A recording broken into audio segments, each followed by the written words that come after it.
Hi everyone, welcome back to my channel. Today we are going to talk about inflation and the extent of its relevance to your life and spending power. Have you ever seen a headline like the March inflation is 2.3%? And have you ever wondered what it actually means? Does it mean that the price of potatoes, for example, is 2.3% more expensive than the last month?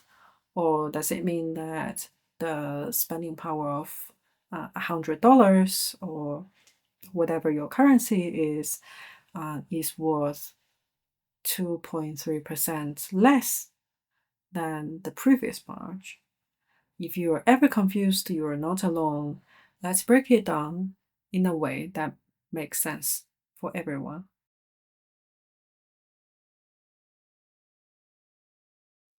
Inflation is often measured using some form of consumer price index or CPI.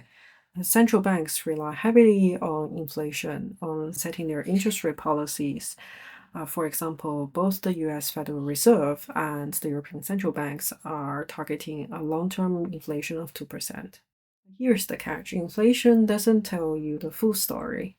How the inflation number is calculated, uh, and what are included in the basket of goods and services, and how it affects each of us varies greatly. Let's look at why the inflation numbers you hear about might not reflect what is really happening to your life.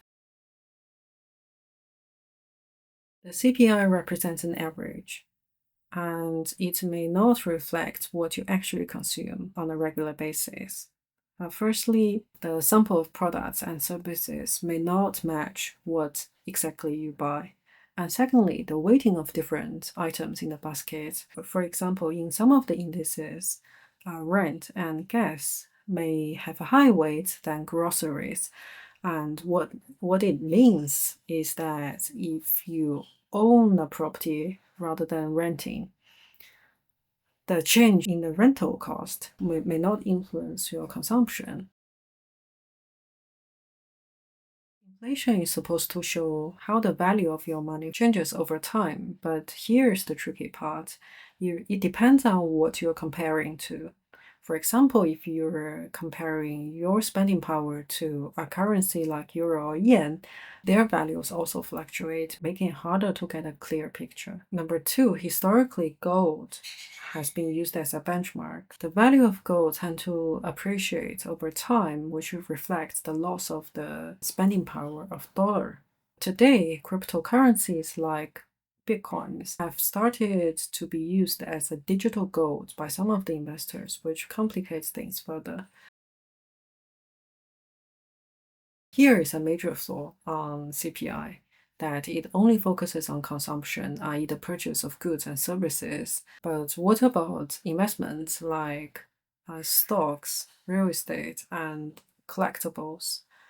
Since 2008, as we all know, the US Federal Reserve started quantitative easing, which is an artistic way of saying printing money. What happened after that is that the global financial system have seen massive changes in the traditional investment area. For example, in equity bonds, real estates have seen a massive surge in their values.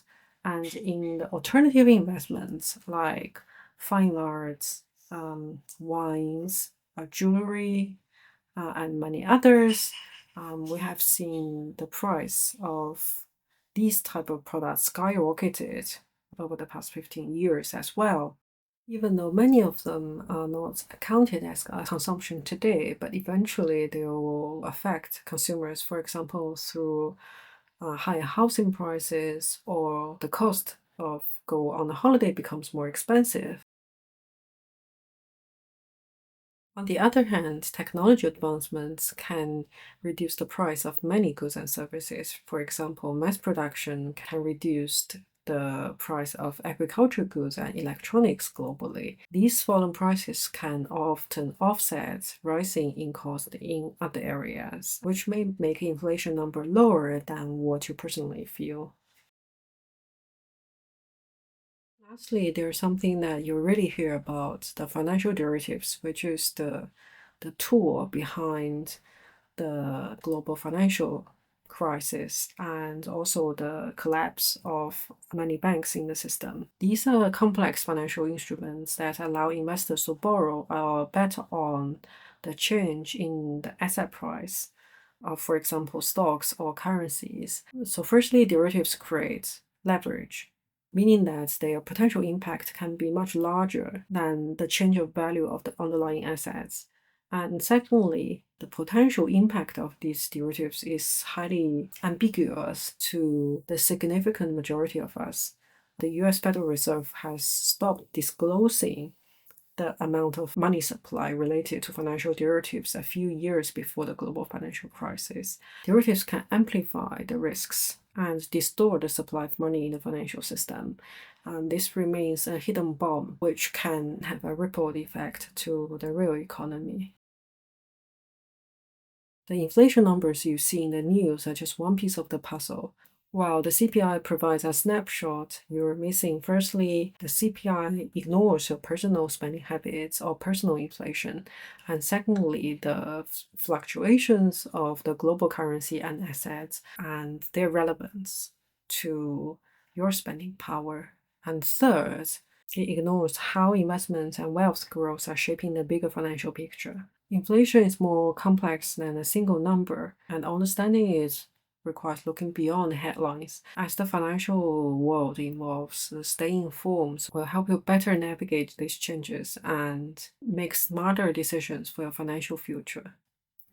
Thank you very much for watching today, and if you find this helpful, please let me know in the comments below, and I look forward to see you next week. Bye.